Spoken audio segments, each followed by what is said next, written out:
The email confirmation glowed on my screen like a beacon of freedom. After 6 years of working myself to exhaustion, my dream job in London was finally within reach. Senior relocation consultant at Marshall & Reed International, the kind of position that could change everything. My name is Melanie, and I should have known better than to celebrate too early. I printed the flight confirmation, tucking it into my laptop bag with trembling fingers. The house was quiet when I got home, which should have been my first warning sign. Mum's car was in the driveway, but the living room lights were off. Usually, she'd be watching her reality shows, wineglass in hand. "Melanie?" Her voice cut through the darkness. She flicked on the lamp, making me jump.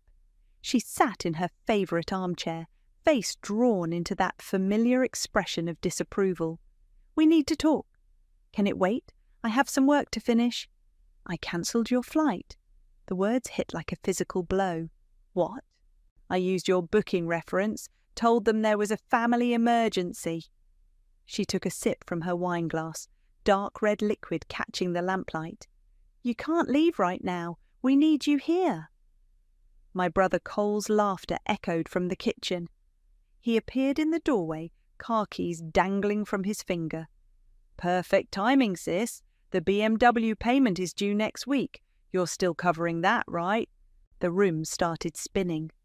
6 years of supporting them. 6 years of just until Mum gets back on her feet and Cole just needs help starting out. 6 years of watching my savings drain away while they lived, like nothing had changed since Dad died. "You had no right," I managed to say, my voice barely above a whisper. "I had every right," Mum snapped. "I'm your mother, and this family comes first, always." Cole dropped onto the couch, scrolling through his phone. "Besides, what's so great about London? You've got a perfectly good job here." "A job that pays for your car," I said, "and Mum's credit cards, and this house." "Exactly." Mum stood up, swaying slightly. "We're a family. We support each other. You can't just abandon us for some selfish dream." I looked at them both, really looked at them. Mum in her expensive silk robe, fresh from her weekly spa day. Cole in his designer clothes, paid for with my overtime hours. They weren't even trying to hide their manipulation anymore. "I'm going to bed," I said quietly, turning away before they could see my face. "Melanie!" Mum called after me. "Don't you dare walk away when I'm talking to you." I closed my bedroom door, locked it, and pressed my forehead against the cool wood. My hands were shaking as I pulled out my phone and opened the photos I'd taken earlier that week, pictures of the lease agreement Mum had signed 3 months ago when we renewed. My name wasn't on it. She'd been so confident I'd never leave. She hadn't even bothered to add me as a tenant. Just her and Cole, living in a house I paid for but had no legal obligation to maintain. My phone buzzed with a text from Cole. "Don't be dramatic. You know you can't survive without us."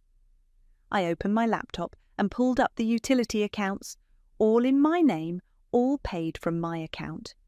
Then my banking app, showing thousands in transfers to Mum and Cole over the years. Finally, the London job offer letter, promising a fresh start and a salary that could actually build a future. They thought they owned me, thought they could clip my wings and keep me caged in this toxic nest forever. But they'd made one crucial mistake. They'd gotten sloppy, comfortable. They'd left me just enough rope to hang them with. I opened a new document and started typing, "Notice of Utility Service Termination." My hands weren't shaking anymore. In fact, I felt calmer than I had in years. They wanted to play family. Fine. I'd show them exactly what happens when you push someone too far. "Some daughters inherit jewellery," I whispered to myself, starting the first of many emails that would change everything. I inherited a lesson in karma. My phone kept buzzing with texts from Mum and Cole, but I ignored them. They'd signed their own fate and didn't even know it. By cancelling my flight, they just freed me to focus on something far more important than London: revenge. And unlike them, I'd make sure to do it by the book. "They did what?" Tiffany's coffee cup clattered against the saucer. We were sitting in a quiet corner of the cafe across from my office, far from any familiar faces. Cancelled my flight, just like that. I pushed my untouched muffin around the plate. Mum used my booking reference, claimed there was a family emergency. That's actually illegal, isn't it? Probably. I pulled out my phone, showing her the lease agreement photos. But look what I found. Tiffany's eyes widened as she scrolled. Your name's not even on here, after everything you've paid. 6 years of rent, utilities, groceries. I took a sip of my now cold coffee. Remember when I had to drop out of college that first time? When your mum said she was sick? I laughed bitterly. She had exhaustion. Code 4, she maxed out her credit cards and needed my tuition money to avoid bankruptcy. Meanwhile, she never missed a Botox appointment. Tiffany reached across the table, squeezing my hand. What are you going to do? I already started. I pulled up my email. See this? Legal consultation request with Rohan from work. He specializes in property law. The cute one with the glasses? Focus, Tiff, but I couldn't help smiling. I'm removing myself from all utilities. Once they're shut off, Mum and Cole will have to put them in their names, with their credit scores. Good luck. And the rent? That's the best part. Since I'm not on the lease, I have zero legal obligation to pay it. They signed a contract they can't afford. Tiffany leaned back, studying me. This isn't just about the flight, is it? The memory hit me like a wave, standing in the grocery store at 19, calculating if I could afford both food and Mum's prescription copay, while she texted me photos from her spa day. They've been bleeding me dry for years. Every time I try to build something for myself, they tear it down. My phone buzzed. A text from Cole. Where's the car payment? It's due tomorrow. Delete, I muttered, swiping it away. He'd bought that BMW knowing I'd have to cover it. Didn't even ask first. Miss Walsh? A familiar voice made me look up. Rohan stood there, leather briefcase in hand. I got your email. Do you have a moment? I gestured to the empty chair. Perfect timing. What's the verdict? He pulled out some papers. It's actually quite straightforward. Since you're not on the lease, you can terminate utility services with 30 days' notice. As for the eviction, he adjusted his glasses. The landlord is within their rights to begin proceedings as soon as rent is late. And if they claim I verbally agreed to pay, without written documentation, they don't have a case. He paused, studying my face. Are you sure you want to go nuclear?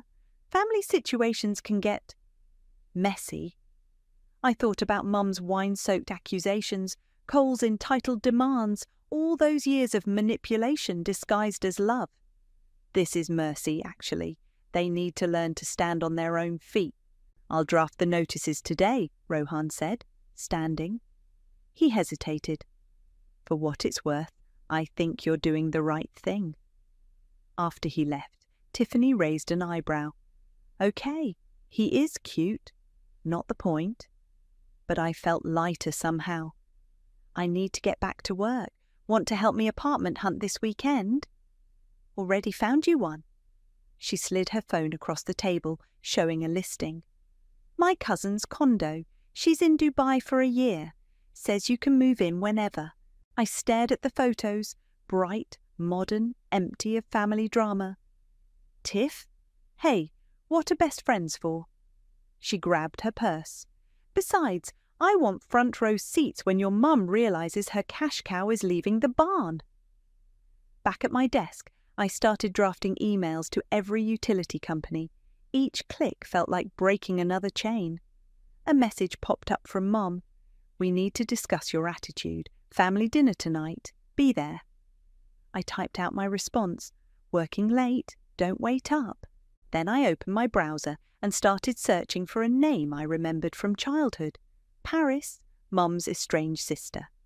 The one we were never allowed to talk about. If anyone knew where all our family money had really gone, it would be her. My phone lit up with another demand from Cole about his car payment. I turned it face down, focusing on my search. They wanted to play games with my future? Fine. But they were about to learn that some games end with everyone losing. Except me. I planned to win this one. The first utility shut-off notice arrived on a Tuesday. I heard Mum's shriek from my bedroom, followed by thundering footsteps up the stairs. "What is this?"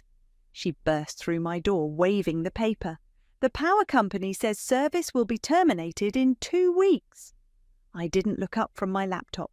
"You'll need to put it in your name." "Don't be ridiculous. Fix this." No, the silence that followed was deafening. Mum stepped closer, her perfume suffocating in the small room. "What did you say?" I said no. I finally met her eyes. "I'm removing myself from all the utilities. You and Cole are on the lease. You can handle the bills." Her face paled. "We can't afford—" "That sounds like a you problem." I turned back to my work. "Maybe skip a few spa days." She grabbed my arm. "You ungrateful little—" "Take your hand off me," I said quietly, "or I'll call the police and report you for assault." She recoiled like I'd slapped her. "I'm your mother." "And I'm not your ATM." The house phone started ringing, probably the water company with their shut-off notice. Mum stormed out, slamming my door hard enough to rattle the pictures on my wall. An hour later, Cole's BMW pulled into the driveway. I watched through my window as 2 men in uniforms approached him. Repo men. "No, no, no!" Cole's voice carried clearly. "There must be some mistake. My sister handles the payments." I opened my window slightly to hear better. "Sir, the payment is 3 weeks overdue. We have a repossession order." "Just let me call her." Cole pulled out his phone, but I'd already blocked his number. "This is bullshit. That's my car." "Actually," one of the men said, "it's the bank's car, and they want it back." I filmed the whole thing on my phone, Cole's tantrum, him kicking the BMW's tyre, the repo men calmly doing their jobs. Good evidence in case he tried anything stupid later. "Melanie!" Mum's voice echoed through the house. "Get down here now." I stayed put, listening to their conversation drift up through the heating vent. "She's lost her mind," Cole was saying. "First the utilities, now my car." "I know, sweetie. She's just going through a phase." "A phase? My car just got repossessed. I need that for work." "You haven't had a job in 2 years," I muttered to myself. Mum's voice dropped lower. "I need to call Paris." "Aunt Paris? Why?" "Because—" Mum's voice shook. "She might be our only option now." I sat up straighter. Mum never mentioned her sister. Ever. The last time I'd asked about Aunt Paris, I'd been grounded for a week. My phone buzzed. A text from Tiffany. "Your stuff's all moved to my cousin's place. Keys are at my office whenever you're ready."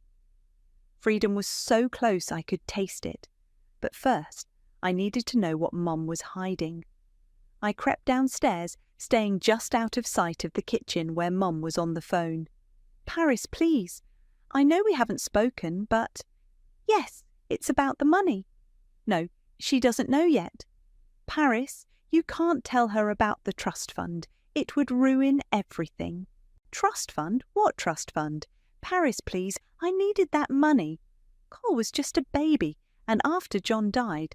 Yes, I know it was meant for Melanie's education, but—" My hand flew to my mouth, stifling a gasp. The pieces started falling into place. Dad's death when I was 14, the mysterious college fund that had run dry, Mum's sudden spending sprees. "Paris, if you tell her, I'll deny everything.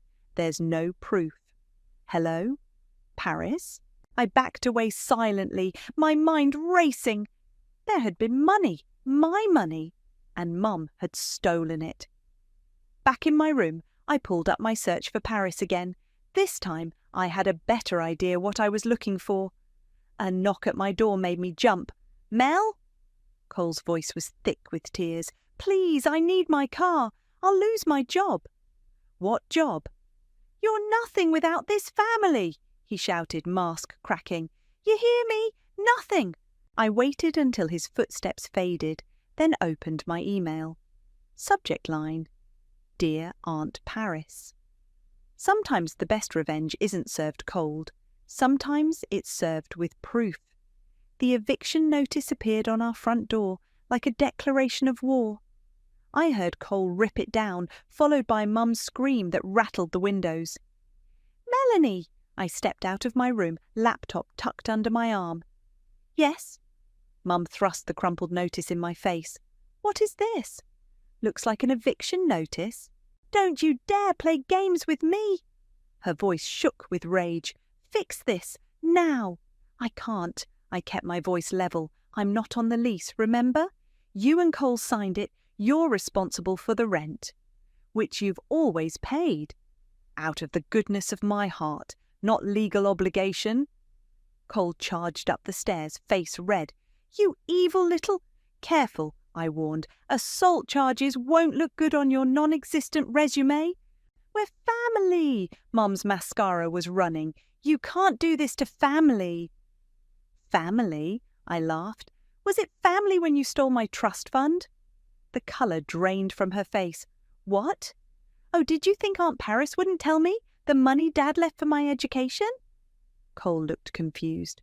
"What trust fund?" "The one Mum emptied when I was 14. I turned to her.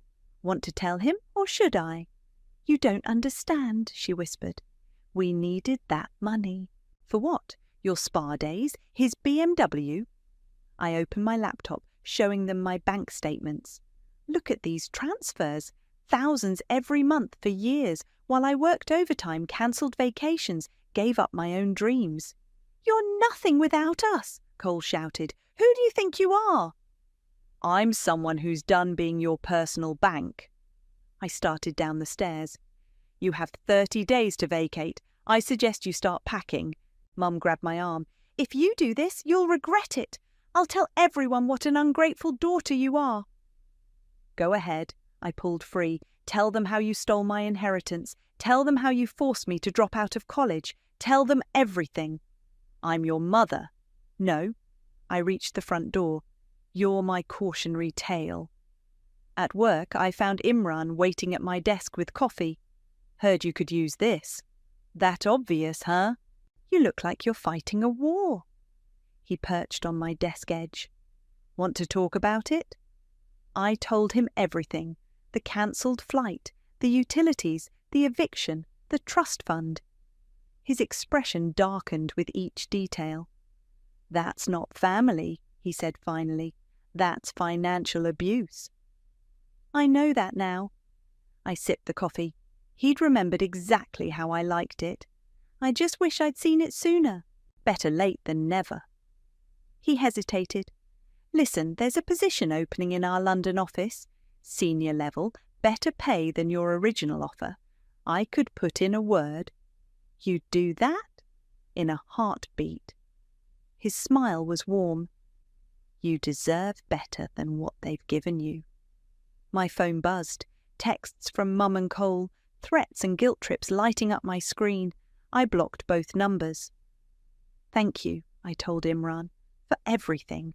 Back at the house, I found my bedroom door kicked in, my possessions scattered across the floor." Cole stood in the middle of the chaos, chest heaving. "Still think you're better than us?" he snarled. I pulled out my phone and dialed. "Yes, police. I'd like to report a break-in and vandalism." "You wouldn't dare." "My brother broke into my room and destroyed my property. I have video evidence of him threatening me earlier today." Cole's face went from red to white. "Mel, wait. Officers are on their way. Thank you." He fled downstairs as sirens approached. Mum appeared in the doorway, looking smaller somehow. "Please," she whispered, "we can fix this." "No." I started gathering my important documents. "We can't." The police arrived, took statements, warned Cole about trespassing. I watched from my window as he paced the driveway, ranting into his phone about his ungrateful sister. My phone lit up with a message from an unknown number. "This is Paris. Got your email. Let's meet tomorrow. There's more you need to know. I looked around my destroyed room, at the life they'd tried to trap me in. Tomorrow couldn't come soon enough. Because sometimes the truth isn't just about getting even. Sometimes it's about getting free. I recognised Aunt Paris the moment she walked into the cafe. She had Mum's high cheekbones, but none of her artificial polish. Just simple clothes and kind eyes that crinkled when she saw me. "You look just like your father," she said, sliding into the booth. "Mum hates that people say that." "Your mother hates a lot of things that remind her she's not in control." Paris pulled out a thick manila envelope. "Including me. Because you know about the trust fund?" "I know about everything, Melanie." She opened the envelope. "I was the executor of your father's will." My coffee went cold as she laid out document after document. Bank statements, legal papers, letters. "Your father left you everything," Paris explained. "The house, his savings, his shares in his company. It was meant to be held in trust until you turned 25. My hands shook as I picked up a bank statement. "This says $500,000? Plus the house and company shares." Paris's voice hardened. "Until Noel forged my signature and emptied everything when you were 14. "How?" "She knew the right people, paid them well with your money." She pushed forward a letter. "This was from your father to you. She kept it hidden." The paper felt fragile in my hands. Dad's handwriting was exactly as I remembered. "My dearest Melanie," I read aloud, throat tight. "If you're reading this, I didn't make it, but I made sure you'll be taken care of. The house is yours. The business is yours. Your future is secure. Don't let anyone take that from you. Love, Dad." "She took everything," Paris said softly. "The house was sold and rebought in her name. The business shares cashed out. The trust fund drained." "For what?" My voice cracked. "Designer clothes, vacations, status. Your mother's always been obsessed with appearances." Paris pulled out more papers. "But here's what she doesn't know. I kept copies of everything. The original will, the forged documents, the transfer records, even recordings of her threatening the bank manager." I stared at the evidence of my stolen life. "Why didn't you come forward sooner?" "She threatened to hurt you if I did." Paris's eyes filled with tears. "I'm so sorry, Melanie. I should have found another way. It's not your fault." I touched the letter again. "But we can make it right. The statute of limitations on fraud hasn't expired." She smiled grimly. "And I've got an excellent lawyer." My phone buzzed. Mom calling from a new number. I declined it. "She's desperate," I said. "The utilities are being cut off. Evictions in process. Karma's finally catching up." Paris hesitated. "There's something else you should know about your real last name." "What do you mean?" "The name on your birth certificate isn't Walsh. It's Reeves, your father's name. Noel changed it after he died, said it would be easier if you matched her name." Another piece of identity stolen, another lie exposed. "She's been calling me," Paris continued, "begging for money, threatening to expose old family secrets. She doesn't realize she's the secret that needs exposing." My phone lit up with a text from Cole. "Mum's crying because of you. Hope you're happy, you selfish bitch." I showed Paris the message. "They still think they're the victims." "Abusers usually do." She gathered the documents. "These are copies for you. The originals are safe with my lawyer. Whatever you decide to do next, you have proof." "What would you do?" "I'd burn their whole world down." She squeezed my hand. "But legally, always legally." Back at Tiffany's cousin's condo, I spread the documents across my new kitchen counter. The truth laid bare in black and white. Every theft, every lie, every manipulation. My phone buzzed again. Mum, standing on my old front porch, mascara streaked. "You don't understand, Melanie. We needed you." "We still do." I watched her through the security camera I'd installed. She looked small, desperate, human. But so had I, at 14, when she stole my future. At 19, when she forced me to drop out of college. At 28, when she cancelled my flight to freedom. I picked up my father's letter, reading it one more time.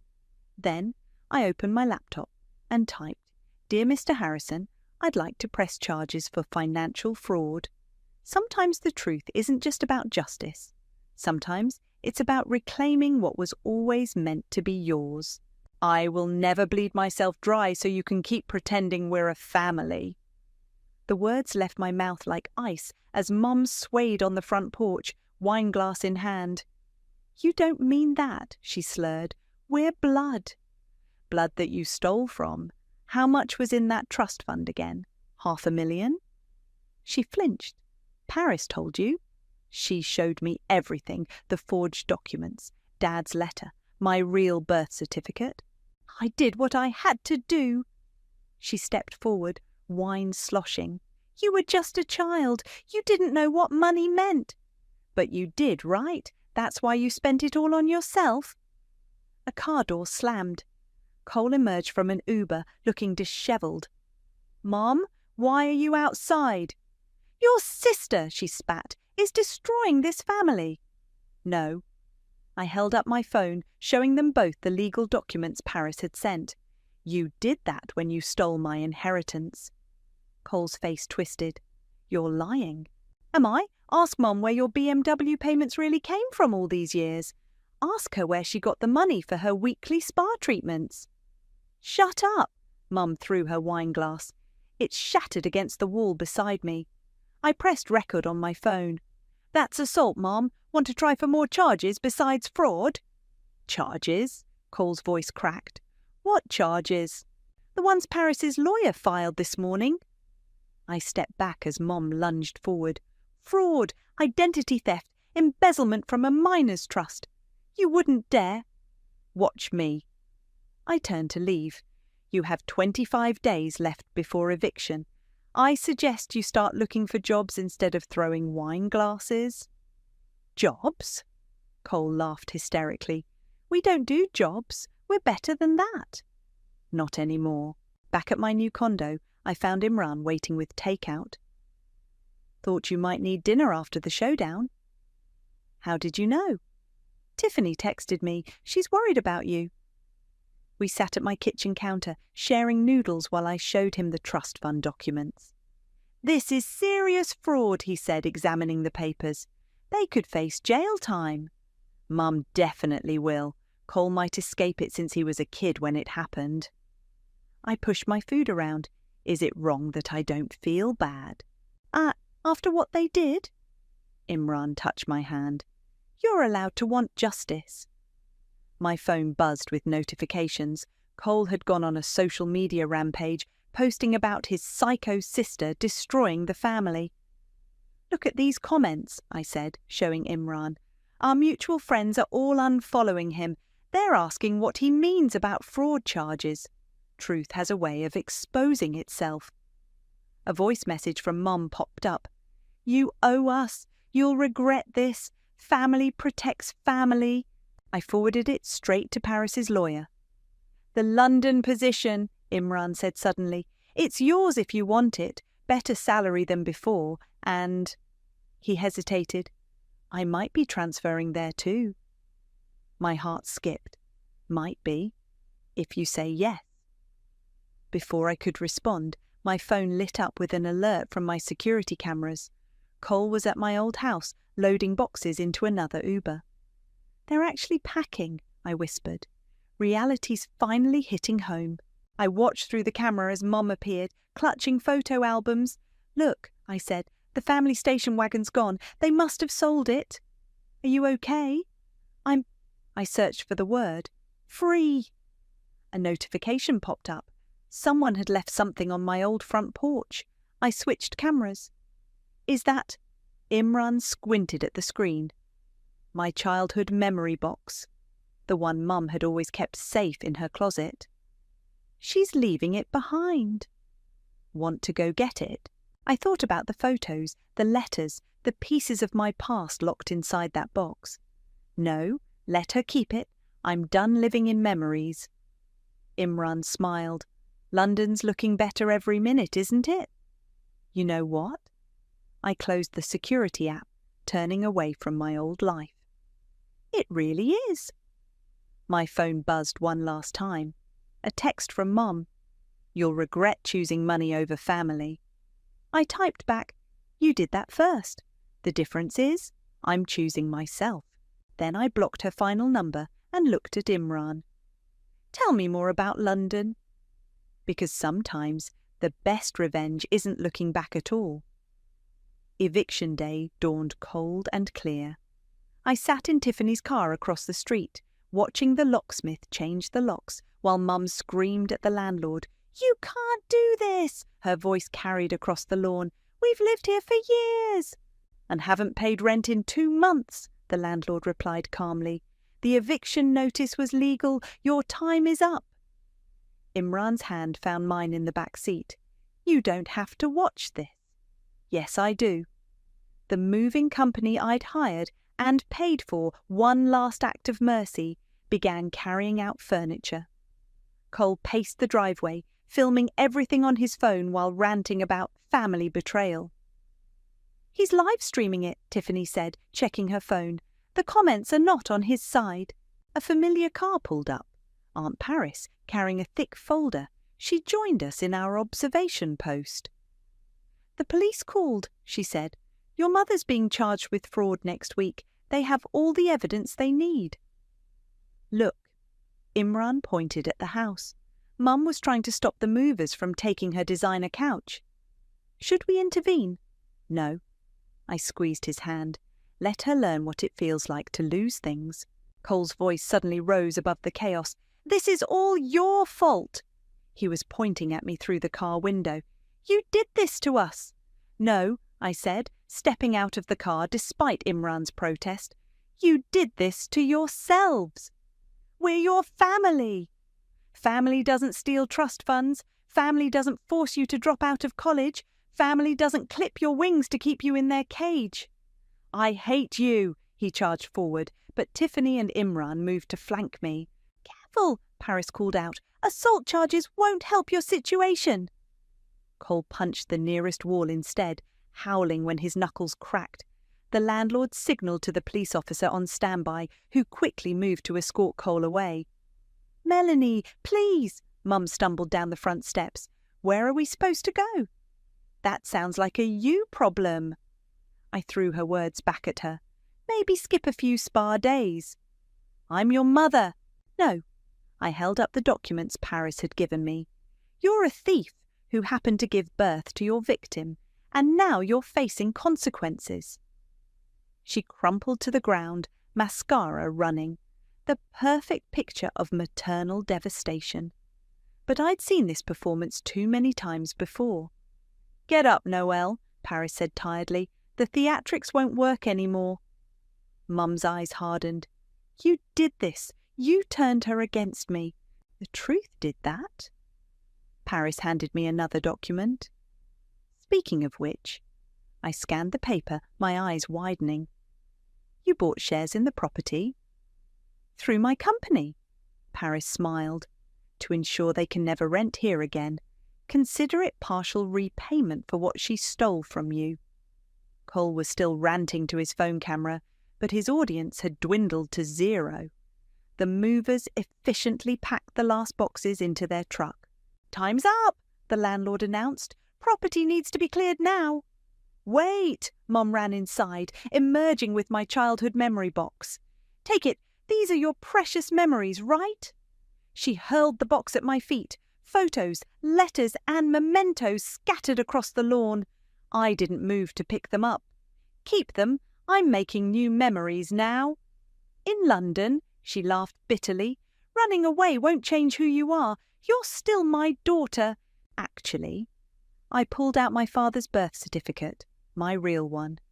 I'm James Reeves's daughter, and I'm finally claiming everything that means. The police officer stepped forward. Mum, you need to leave the property now. I watched them go, Mom sobbing dramatically, Cole filming one last angry tirade. The locksmith finished changing the locks. The movers drove away. Just like that, it was over. Tiffany hugged me tight. "You did it." "We did it," I corrected, looking at my support system. Tiffany, Imran, Paris, people who lifted me up instead of dragging me down. "Ready to go?" Imran asked softly. "Our flight to London's tomorrow." I took one last look at the house where I'd been trapped for so long. Through the window, I could see the empty spaces where furniture had stood, the blank walls where photos had hung. "You know what?" I turned away, linking my arm through his. "I've been ready for years. Because sometimes the happiest ending isn't about what you keep, it's about what you leave behind." My new passport felt different in my hands. "Melanie Reeves," it read, my father's name restored, my identity reclaimed. The London-bound flight would board in an hour. "Last chance to back out," Tiffany teased, sliding into the airport cafe seat across from me. "Not a chance." I showed her the latest email from Paris's lawyer. Mum took the plea deal, 2 years for fraud plus restitution payments. And Cole? Community service. He's living with our second cousin, working at their hardware store. I smiled. Actually working, for once in his life. Imran appeared with coffee for all of us. "Gates opening soon? You ready?" Before I could answer, my phone buzzed with a text from Paris. "Meet me at security. There's one last thing you need to see." We found her waiting by the TSA line, holding a weathered leather briefcase. "This was your father's," she said, handling it like something precious. "Noelle hid it in her storage unit. The police found it during their investigation." My hands trembled as I opened it. Inside lay business documents, old photos, and a sealed envelope with my name on it. "He wrote this the day before the accident," Paris explained. "It was supposed to go with the will." The letter was dated exactly 14 years ago. "My dearest Melanie, if you're reading this, something's happened to me. I need you to know the truth. Your mother isn't who she pretends to be. She married me for my company, tried to force me to sign it over to her. I refused. I'm changing my will tomorrow, putting everything in a trust for you. Only you. Because you have something she never will. Integrity. A soul that can't be bought. The company shares are yours. The London office is yours. Everything I built for you. Don't let her clip your wings, sweetheart. You were born to fly. Love always, Dad." Attached was a photo I'd never seen. Dad holding baby me, standing in front of an office building in London. Marshall and Reed International. "Wait," I looked at Imran. "Marshall and Reed? That's your father's company?" He grinned. "Where you're about to be senior consultant in your own family's firm." "Paris told me last week," Tiffany admitted. "We wanted it to be a surprise." "The board knows everything," Paris added. "They're ready to acknowledge you as James's heir. The shares your mother stole, they're being restored to you." The final boarding call echoed through the terminal. "Time to go," Imran said softly. I hugged Paris tight. "Thank you for everything. Just promise me something." She wiped away tears. "Make him proud." "I already am," Tiffany said, pointing at her phone. She pulled up a news article. "Local woman faces fraud, charges after stealing daughter's inheritance." The photo showed Mom being led into court. No designer clothes or perfect makeup to hide behind. Just consequences. Finally catching up. "Last call for Flight 237 to London Heathrow," the announcer called. I shouldered my carry-on, tucking Dad's letter safely inside. "Ready?" "Wait." Imran pulled me close. "I need to ask something first." Here? Now?" "Yes." He took my hand. "Have dinner with me in London, not as colleagues or friends, but as a date?" I finished, heart racing. "The first of many, I hope." Tiffany squealed. Paris beamed. Yes, I said, standing on tiptoe to kiss his cheek. Absolutely yes. We went through security together, leaving behind the ghosts of my past. No more manipulation, no more theft, no more chains disguised as family ties. At the gate, I turned to take one final look at American soil. My phone lit up with a message. From Cole, surprisingly. Mum's crying in her cell. Says she's sorry. Says she loves you. Want me to pass on a message? I typed back, "Tell her I love me too. Finally." Then I turned off my phone, took Imran's hand, and walked toward my future. Because sometimes the happiest endings aren't about forgiveness or reconciliation. Sometimes they're about taking back what was always yours, your name, your legacy, your right to fly. "Ready for takeoff?" Imran asked as we settled into our seats. I looked out the window at the rising sun, thinking of Dad's words. You were born to fly. You know what? I squeezed his hand. I've never been more ready. Some people inherit money, some inherit names. I inherited a fire that no one could extinguish, not even the people who should have fanned my flames.